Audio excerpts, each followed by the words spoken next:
The Galactic Council underestimated human rage, their first mistake, and soon to be their last. The grand chambers of the Galactic Council buzzed with fervor unseen in centuries.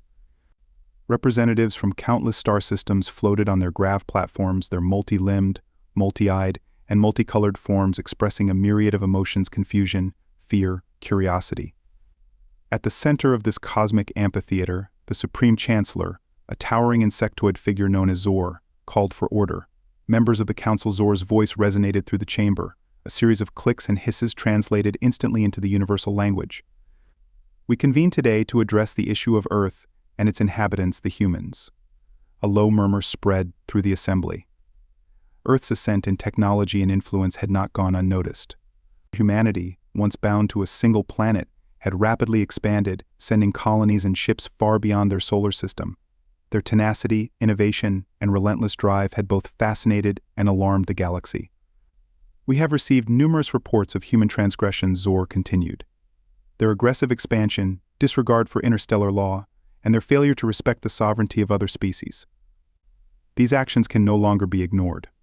From a shadowed corner of the chamber, General Threk, a hulking reptilian with scales glistening like polished obsidian, growled in agreement.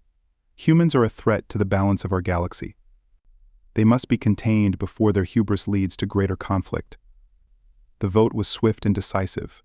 The Galactic Council, in a rare show of unity, sanctioned Earth, imposing severe restrictions on trade, travel, and communication. Human ambassadors were expelled, and a blockade was established around their home system. The news reached Earth within hours, and the reaction was immediate. The president of the United Earth Federation, General Marcus Steele, a man known for his iron will and unyielding patriotism, stood before the world with a message that would echo through history. My fellow humans, his voice was a calm storm brimming with restrained fury. Today, the so-called Galactic Council has chosen to sanction us, to treat us as criminals in our own galaxy. They believe they can intimidate us, control us. They are wrong. They have forgotten who we are. We are the descendants of warriors, pioneers, dreamers. We do not bow to threats. We do not break under pressure. We rise, we fight, we win. The crowd roared in approval. From the bustling metropolises to the far-flung colonies, humanity rallied. Factories ramped up production of warships and weapons. Scientists worked around the clock to develop new technologies. And soldiers prepared for battle with a resolve that bordered on fanaticism. Within weeks, the first human fleet, a formidable armada bristling with advanced weaponry and shielded by cutting-edge defenses, departed from Earth's orbit. Their mission was clear: break the blockade, punish those who dared to sanction Earth, and remind the galaxy why humanity was not to be trifled with. The Galactic Council's blockade, composed of ships from various member species, was stationed at the edge of the solar system. They were confident in their numbers, in their technological superiority, underestimating the raw determination and ingenuity that defined humanity. The initial clash was brutal and swift. Human ships, faster and more maneuverable than their alien counterparts, weaved through the blockade, unleashing devastating volleys of missiles and energy blasts. Alien ships, built for patrol and peacekeeping, were ill-prepared for the ferocity of the human assault. General Threk, commanding the blockade fleet, watched in disbelief as his ships were torn apart. How can this be? He roared, slamming a clawed fist into his control panel. We outnumber them 2-1. Numbers don't matter when you're fighting for survival, a voice crackled over the comms. It was Admiral John Reynolds, commander of the human fleet. This is just the beginning, Threk. Tell your council we are coming for them. With the blockade shattered, the path to the Galactic Council's heart lay open. Humanity's message was clear: they would not be contained, they would not be controlled, and anyone who tried would face the full wrath of Earth. As the human fleet advanced, General Steele addressed the world once more. To every human across the stars, know this: we are united, we are strong, and we will not stop until our enemies are dust and the galaxy knows the price of crossing humanity. The war had begun, and there would be no peace until victory was absolute. The Galactic Council's headquarters, a magnificent construct of crystalline towers and floating platforms, stood as a symbol of unity and peace for centuries. Now it was a fortress under siege. Reports of the human advance filled the airwaves with dread and disbelief. The Council had underestimated their resolve, and the price of that error was becoming clearer by the hour. They cannot have infinite resources. They don't need infinite resources, General Threk growled. Their ships are smaller, faster, and their tactics brutal. They're not fighting for territory, they're fighting for revenge. Meanwhile, in the depths of space, the human fleet pressed forward. Admiral Reynolds stood on the bridge of the flagship Indomitable, his eyes fixed on the star map. "Status report," he barked. "All ships are holding position," replied Captain Harris, a veteran of Earth's earlier conflicts. "We've detected the first line of their core defenses. It appears they're concentrating their forces around key locations, likely their main supply routes and command centers." Reynolds nodded. "They're scared. They think they can outlast us. Let's prove them wrong. Prepare for the next jump." As the human fleet surged forward, they encountered fierce resistance. Alien ships, more numerous and diverse than before, threw themselves into the fray with a desperation born of survival. Battles raged across star systems, each clash a testament to human tenacity and ingenuity. In one particularly heated engagement, the Indomitable led a daring assault on a heavily fortified asteroid base. The base, bristling with weaponry and shielded by advanced technology, was a linchpin in the Council's defensive network. "Incoming fire," shouted a crewman as the ship rocked violently. Explosions rippled across the hull, but the human ships pressed on, weaving through the deadly barrage with precision. "Target their shield generators," Reynolds ordered. "We need to break through their defenses."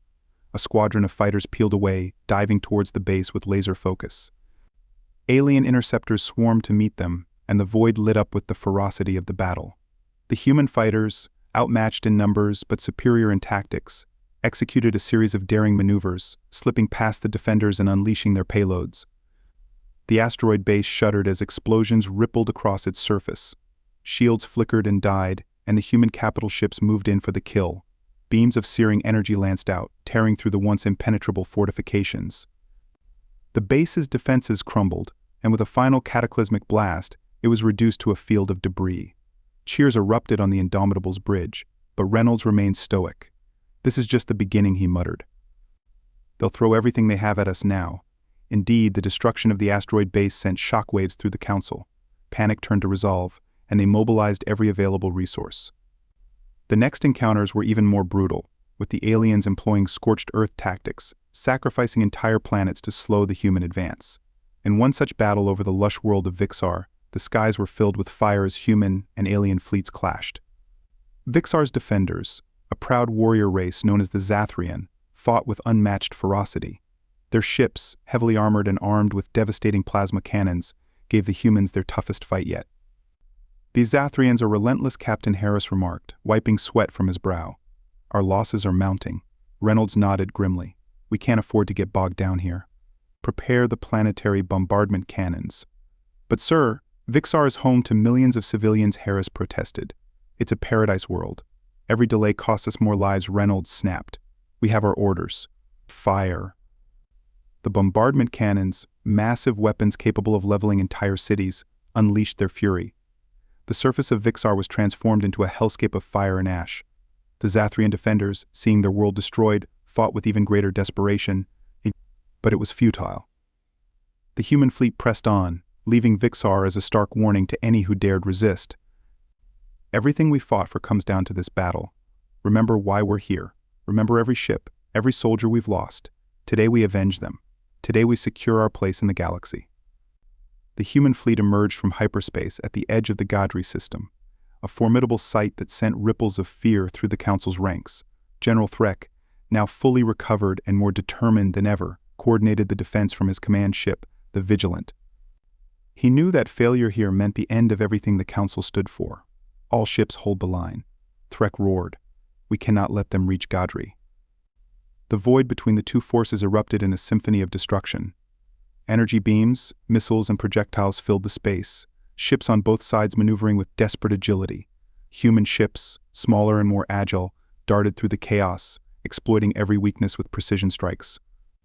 Admiral Reynolds watched the battle unfold, his face a mask of focus. "Target their command ships," he ordered. "Cut off the head and the body will die." The Indomitable led the charge, flanked by a squadron of heavily armed cruisers.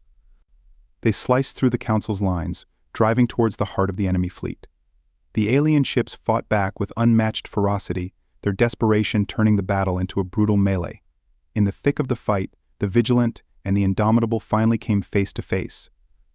The two command ships unleashed everything they had, their shields flaring under the intense bombardment. Inside the Vigilant, General Threck's eyes burned with rage and determination. Admiral Reynolds, Threck's voice crackled over an open channel. "You've brought nothing but chaos and death. This ends now." "You're right," Reynolds replied coldly. "It ends now." The two ships clashed, their hulls groaning under the strain.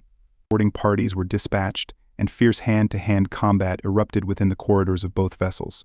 Reynolds himself led the charge into the Vigilant, his plasma rifle blazing in the dimly lit corridors of the alien ship.